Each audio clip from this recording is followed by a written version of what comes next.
오늘 우리에게 주신 하나님의 말씀은 신약성경 마태복음 24장 42절부터 44절까지의 말씀입니다.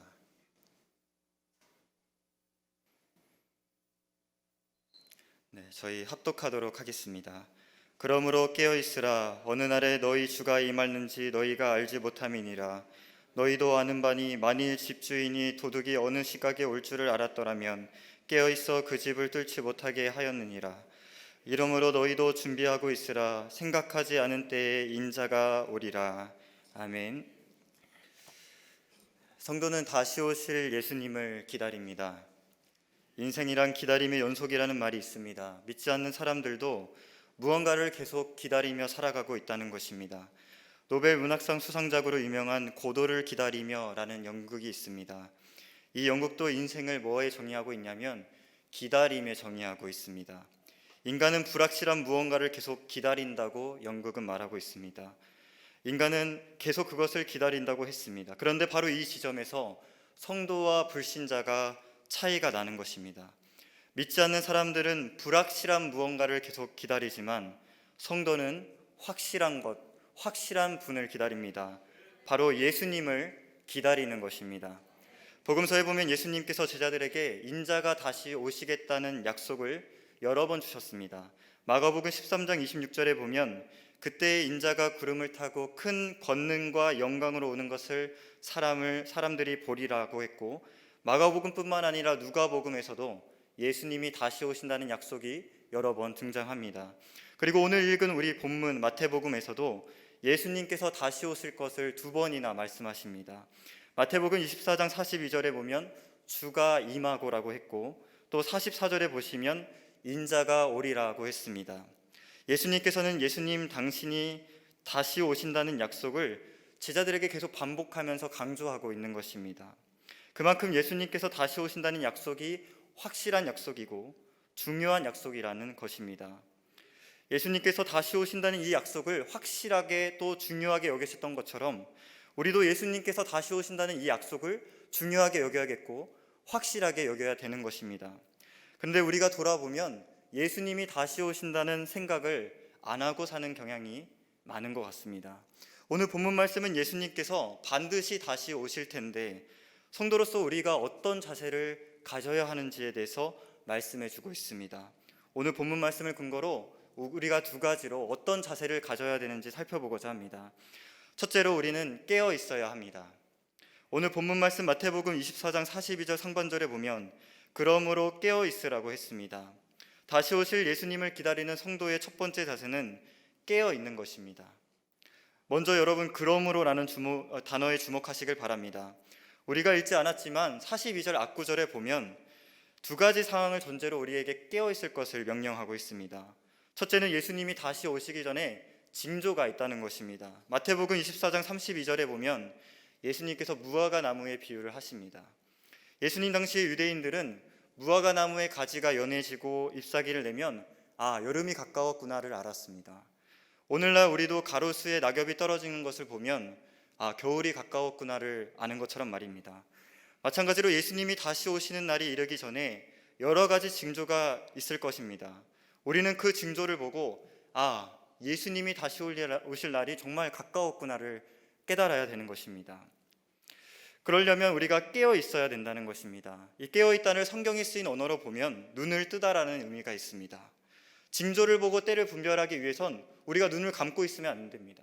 눈을 뜨고 있어야 그 징조를 보고 때를 분별할 수 있는 것입니다. 그래서 에베소서 5장 14절에 보면 잠자는 자여 깨어서 죽은 자들 가운데서 일어나라고 했습니다. 예수님이 곧 다시 오실 테니까 너희는 어서 영적인 잠에서 깨어나라는 것입니다. 둘째는 예수님이 다시 오시는 날과 때는 아무도 모른다는 것입니다. 마태복음 24장 36절에 보면 그러나 그 날과 그때는 아무도 모르나니 하늘의 천사들도 아들도 모르고 오직 하나님 아버지만 아시느니라라고 했습니다. 몇 년 전에 한 이단단체가 그해 12월 25일 날 예수님이 다시 오신다는 이야기를 떠들어댔습니다. 그러나 성경은 뭐라고 말씀하고 있습니까? 그날과 그때는 아무도 모른다고 했습니다. 실제로 그들이 말한 날에 예수님 다시 오셨을까요? 네, 오시지 않았습니다. 거짓 예언자였던 것입니다. 성도님들, 성경을 왜곡하는 거짓 가르침에 절대 미혹되지 마시길 바랍니다. 예수님은 오늘 그날과 그때는 아무도 모른다는 사실을 제자들에게 가르치기 위해서 노아의 때를 예로 들어서 말씀하고 있습니다. 노아 시대의 홍수가 언제 일어났습니까? 사람들이 예상하지 못한 때에 홍수가 일어났던 것입니다. 사람들이 먹고 마시고 장가가고 시집가고 있을 때 노아의 홍수가 일어난 것입니다. 예수님이 다시 오시는 날도 마찬가지라는 것입니다. 우리가 그냥 평범한 일상을 보내고 있을 때, 계란 후라이를 부치고 있을 때 예수님이 예상하지 못한 그때에 다시 오신다는 것입니다. 그러므로 우리는 어떻게 해야 하겠습니까? 항상 늘 깨어 있어야 되는 것입니다. 그래서 오늘 본문 말씀에서도 도둑을 예로 들면서 예수님은 우리에게 항상 깨어 있을 것을 주문하고 계십니다. 오늘 본문 42절 하반절부터 43절까지를 보면 어느 날에 너희가 주가 임하는지 너희가 알지 못함이니라. 너희도 아는 바니 만일 집주인이 도둑이 어느 시각에 올 줄을 알았더라면 깨어 있어 그 집을 뚫지 못하게 하였으리라 라고 했습니다. 성탄절이 되면 생각나는 영화가 하나 있습니다. 딱 기억이 나실 텐데요. 나홀로 집에라는 영화가 있습니다. 영화 속에 케빈이라는 어린아이가 나옵니다. 어찌된 영문인지 부모님과 형, 누나까지 다 집에 없고 케빈만 집에 남게 되었습니다. 혼자 그렇게 남아있던 케빈이 심심해서 만원경으로 다른 집을 보고 있는데 그 다른 집에 누가 있었습니까? 도둑들이 든 것을 확인한 것입니다. 성탄절 특수를 노린 도둑들이었습니다. 그때부터 케빈은 무엇을 합니까? 도둑을 맞을 준비를 하는 것입니다. 징조를 보고 자기 집에도 도둑이 들 수 있겠구나를 예상한 것입니다. 케빈은 도둑들이 정확히 언제 올지는 알지 못했습니다. 그러나 뭐하고 있었습니까? 깨어 있었던 것입니다. 그 결과 케빈은 어떻게 됩니까? 도둑들을 혼내줄 수 있었던 것입니다. 도둑이 어느 때에 오는지는 알지 못했지만 깨어 있으면 도둑이 언제 들든지 상관이 없는 것입니다. 마찬가지로 예수님이 언제 다시 오시는지는 우리가 정확히 알지 못하지만 성도된 우리가 오늘 깨어 있다면 예수님이 오늘 와도 괜찮은 것입니다. 깨어있는 것이 얼마나 중요한지 예수님은 십자가의 죽음을 앞두고도 제자들에게 다른 명령을 하신 것이 아니라 깨어있으라는 말만 3번이나 하신 것을 우리가 볼 수 있게 됩니다. 마가복음 13장 37절에 보면 깨어있어라 내가 너희에게 하는 이 말, 마가복음 13장에 나오는 종말에 관한 이 모든 말씀이 모든 사람에게 하는 말이니라 하시니라 라고 했습니다. 그래서 이거는 예수님이 이 세상 모든 사람이 예수님의 다시 오심을 알고 깨어있기를 원하신다는 말씀인 것입니다. 사도 바울도 이 예수님의 깨어있으라는 명령을 굉장히 중요하게 여겼습니다. 그래서 사도 바울의 서신서 곳곳을 보면 깨어있으라는 명령이 많이 나오는 것을 우리가 볼 수 있습니다. 그런데 사도 바울은요 굉장히 행동적인 사람이었습니다. 깨어있으라고만 한 게 아니라 깨어있어서 뭘 해야 될 것까지 이야기해 준 것입니다. 고린도전서 15장 34절에 보면 깨어 의를 행하고 죄를 짓지 말라고 명령하고 있습니다. 또 골로새서 4장 2절에 보면 기도를 계속하고 기도에 감사함으로 깨어 있으라라고 했습니다. 또 데살로니가전서 5장 6절에 보면 그러므로 우리는 다른 이들과 같이 자지 말고 오직 깨어 정신을 차릴지니라 라고 했습니다. 우리는 깨어 있어 정신을 차리고 믿지 않는 사람들처럼 아무렇게나 살아서는 안 되겠습니다.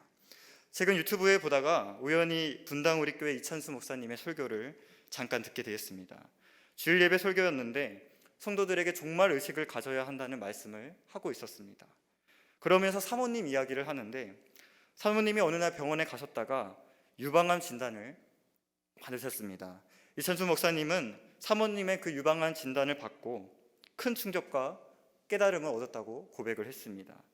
본인이 이 땅에서 아내와 영원히 살 것처럼 살았지만 아내의 유방암 진단 소식을 통해서 내가 이 땅에서 아내와 살 수 있는 시간이 끝이 있고 많지 않구나라는 것을 깨닫게 되었다는 것입니다. 목사님은 큰 대가를 치르고 이 세상에는 결국 끝이 온다는 사실을 다시 한번 기억하게 되었다고 고백을 했습니다. 그러면서 성도들에게 뭐라고 도전을 하고 있냐면 베드로전서 4장 7절의 말씀을 근거로 예수님이 다시 오신다는 종말 의식을 갖자, 끝이 온다는 종말 의식을 갖자고 선포했습니다. 만물이 마지막에 가까이 왔으니 그러므로 너희는 정신을 차리고 근신하여 기도하라. 아멘. 예수님께서 약속대로 반드시 오실 텐데 우리는 늘 기도와 말씀으로 깨어있기를 소망합니다. 둘째로 준비하고 있어야 합니다. 오늘 본문 말씀 마태복음 24장 44절 상반절에 보면 이러므로 너희도 준비하고 있으라고 했습니다. 다시 오실 예수님을 기다리는 성도의 두 번째 자세는 무엇입니까? 준비하고 있는 것입니다. 예수님께서 다시 오실 예수님을 기다리는 성도들에게 어떤 준비를 하라고 하셨을까요? 그 답이 45절 이하의 말씀에 나오게 됩니다. 예수님께서는 마태복음 23장 45절에 보면 충성되고 지혜 있는 종이 되어 주인에게 그 집사람들을 맡아 때를 따라 양식을 나눠줄 자가 누구냐? 라고 했습니다. 다시 오실 예수님을 기다리는 성도들에게 주인이신 예수님을 섬기는 충성되고 지혜 있는 종이 되어야 한다고 예수님은 가르친 것입니다. 충성되고 지혜 있는 종이 돼서 주인, 바로 예수님이 맡기신 사명을 잘 감당하라는 것입니다. 이것이 바로 다시 오실 예수님을 기다리는 성도가 해야 될 준비라는 것입니다. 예수님께서는 우리에게 어떤 특별하고 대단한 준비를 원하신 것이 아닙니다. 각자에게 맡겨진 일에 충성스럽고 지혜롭게 감당해서 오늘의 일상을 잘 살아가는 것을 다시 오실 예수님을 잘 준비하는 것이라고 오늘 우리에게 가르치고 있는 것입니다. 어떤 이단들은 주님이 곧 다시 오시니까 집도 팔고 땅도 팔고 냉장고도 팔고 또 뭐도 팔까요? 가정도 팔고 직장도 팔고 다 팔고 재림을 준비하라고 가르치는 이단들이 있습니다. 그러나 오늘 성경을 보십시오. 뭐라고 말씀합니까? 주님이 다시 오실 때까지 가정에서, 학교에서, 회사에서, 교회에서 우리가 맡은 일을 충성스럽고 지혜롭게 감당하라고 말씀하고 있는 것입니다. 지난주에 제가 방송실에 앉아서 예배 자막을 체크하고 있습니다. 오타가 없는지 여러 번 확인하고 긴장된 상태로 예배를 준비하고 있었습니다. 그런데 갑자기 문득 수요 예배 본문 말씀 준비하고 있으라 이 말씀이 떠오르면서 지금 내가 이 방송실에서 예배를 준비하는 것조차도 예수님의 다시 오심을 준비하는 것이라는 마음이 저에게 들었습니다. 그 순간 제가 이제 1년이 다 돼가거든요. 1년 동안 이 방송실을 하면서 늘 하던 일인데 그 순간 제가 하고 있는 일에 대해서 더 가치 있고 중요하게 여기게 되었습니다. 그러므로 우리의 일상의 모든 일이 주님의 다시 오심을 준비하는 준비의 관점으로 본다면 모든 일, 우리의 하는 모든 일이 귀한 일이 되는 것입니다. 하나님께서 우리에게 여러 가지 사명을 맡겼지만 그 중에서도 특히 45절의 말씀처럼 우리에게 맡기신 사람들을 챙기고 섬기고 사랑하는 것, 지난주 담임 목사님의 주일 예배 설교처럼 사랑의 수고를 하는 것이 바로 우리가 감당해야 될 제일 좋은 준비, 사명이라는 것을 기억하시길 바랍니다. 그래서 사도 베드로도 아까 베드로전서 4장 7절에 만물의 마지막 때가 가까우니 정신 차리라고 얘기한 다음에 그 다음 절에 뭐라고 말하냐면 베드로전서 4장 8절에 무엇보다 뜨겁게 서로 사랑할지니 라고 했던 것입니다. 무엇보다도 뜨겁게 사랑하는 것이 주님 다시 오실 때까지 감당해야 하는 우리의 제일 된 사명이라는 것을 다시 한번 우리에게 확인해 주고 있는 것입니다. 제가 말씀을 준비하면서 이 사실을 다시 한번 깨닫게 됐습니다. 말씀을 깨닫고도 실천하지 않으면 아무런 의미가 없는 것입니다. 그래서 말씀을 실천하기 위해서 늘 하던 거지만 제가 아내와 자녀들을 하나하나 안아주면서 사랑하고 축복한다고 그렇게 기도를 해줬습니다. 그랬더니 신기하게 28개월이 된 제 딸아이가 침대에 누워서 엄마에게 뭐라고 하냐면 사랑하고 축복한다고 말하는 것입니다. 3살짜리도 지금 뭘 하고 있습니까? 예수님의 다시 오심을 준비를 잘하고 있는 것입니다. 그렇지 않습니까? 준비를 너무 잘하고 있던 것입니다. 성도님들, 오늘 집에 가셔서 남편부터 자녀들까지 안아주시고 사랑하고 축복한다고 말씀해 주시길 바랍니다. 주일에 말씀을 들은 것처럼 남편이 구두를 던지더라도 우리가 어떻게 해야 됩니까? 사랑하고 섬겨야 하는 것입니다. 이것이 바로 주님의 재림을 잘 준비하는 것입니다. 이처럼 우리가 주님을 만날 준비를 잘 해야 되는데 그러려면 오늘 45절의 말씀처럼 두 가지를 잘해야 됩니다. 두 가지를 기억해야 됩니다. 뭡니까? 충성과 지혜입니다. 이 두 가지가 다 있어야 되는 것입니다.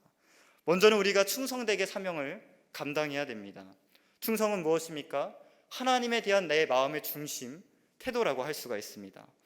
그래서 사도 바울은요, 고린도전서 4장 2절에 보면 맡은 자들에게 구할 것은 무엇이라고 했습니까? 충성이라고 했습니다. 우리는 하나님의 사명을 맡은 성도로서 무엇보다도 충성을 해야 된다는 말씀입니다. 하나님께서는요, 충성된 성도를 좋아하십니다. 그래서 잠언 25장 13절에 보면 충성된 사자, 성도는 그를 보낸 이에게 마치 수소하는 날의 얼음 냉수 같아서 능히 그 주인의 마음, 하나님의 마음을 시원케 한다고 말씀했습니다. 충성된 성도는 하나님의 마음을 시원케 한다는 사실을 기억하시길 바랍니다. 미국의 퀸시 대학교 신학교수 베이츠는 자신의 책 오직 충성으로 받는 구원에서 로마서 1장 17절의 말씀, 오직 의인은 믿음으로 말미암아 구원을 얻으리라, 이 말씀을, 거기서 나오는 그 믿음을 단순히 우리가 지식적으로 믿는 것이 아니라 충성의 의미로 해석해야 된다고 말씀하고 있습니다. 믿음은 피스티스인데 당시의 고대 근동 문화 안에서 이걸 해석했을 때 단순히 믿는다는 의미가 아니라 충성이라는 의미를 갖고 있다는 것입니다. 그런데 오늘날 그리스도인들이 믿음에 있어서 이 충성의 의미를 놓쳤기 때문에 신앙과 생활이 분리됐다고 가르치고 있는 것입니다. 그러므로 우리가 주님 다시 오실 때까지 주님께서 맡겨주신 사명을 잘 감당하려면 주님을 향한 충성을 우리가 회복해야 되는 것입니다. 그래서 예수님은 누가복음 16장 10절에 지극히 작은 것, 일상의 소소한 일부터 우리가 뭘 해라? 충성하라고 말씀했던 것입니다. 사도 바울도 디모데전서 3장 11절에 보면 모든 일에 충성되라고 우리에게 가르치고 있습니다. 오늘 이 저녁에 성도님들, 우리가 다시 주님을 향한 충성을 점검하길 원합니다. 그래서 다시 한번 주님, 내가 주님께 충성하겠습니다 결단하는 오늘 저녁이 되길 소망합니다. 그 다음은 우리가 지혜롭게 사명을 감당해야 됩니다.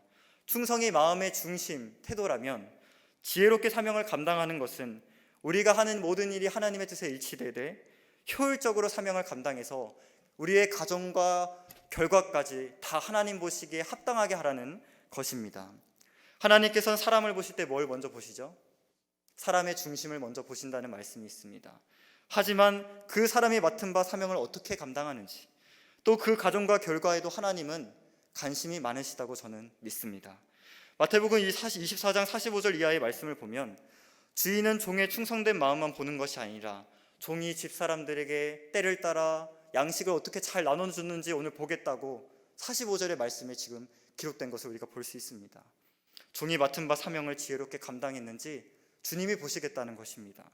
그렇게 주님이 우리의 가정, 사명을 감당하는 과정과 결과를 다 보신다면 오늘 우리 하루하루를 대충 살아갈 수가 없는 것입니다. 하루하루를 잘 살아야 하는 것입니다. 다시 오실 주님이 우리의 삶을 저울에 매달아 보실 날이 오기 때문입니다. 그래서 사도 바울은 에베소 교회 교인들에게 다음과 같이 말했습니다. 그런즉 너희가 어떻게 행할지 자세히 주의하여 지혜 없는 자같이 하지 말고 오직 지혜 있는 자같이 하여서 세월을 아끼라. 때가 악하니라. 그러므로 어리석은 자가 되지 말고 오직 주의 뜻이 무엇인지 이해하라. 이렇게 말씀한 것입니다. 성도님들, 하나님께 어떻게 행하기를 원하시는지 주의하고 이해해서 하나님의 뜻을 부지런하니 그리고 또 지혜롭게 행하는 저와 성도님들 되시길 바랍니다. 사도 바울은 데살로니가후서 3장에서 잘못된 재림신앙을 가진 사람들을, 성도들을 질책하면서 우리 주 예수 그리스도의 이름으로 명하노니 게으르게 행하지 말고 주님 다시 오실 때까지 오직 수고하고 애써 주야로 일을 하라고 가르칩니다. 게으르게 행하는 것은 잘못된 재림신앙이요, 수고하고 애써 주야로 일하는 것이 올바른 재림신앙이라고 말씀하고 있는 것입니다. 이제 연말입니다. 우리가 이제 속회도 다시 편성하고 또 선교회도 편성하는데 또 교사의 사명도 다시 감당해야 되는데 우리가 사명을 포기하지 않고 끝까지 주님께 충성하고 감당하시는 저와 성도님들 되시기를 소망합니다. 그래서 주님 다시 오실 때 잘했다, 충성된 종아 칭찬받는 저와 성도님들 되시기를 소망합니다. 설교를 정리합니다. 위대한 종교개혁자 마틴 루터는 이런 말을 했습니다. 내일 지구가 멸망하더라도 나는 오늘 한 그루의 사과나무를 심겠다. 이는 다시 오실 주님을 기다리는 성도의 능동적인 자세를 의미하는 것입니다. 우리도 다시 오실 예수님을 기다리는 성도로서 능동적인 자세를 가져야겠습니다.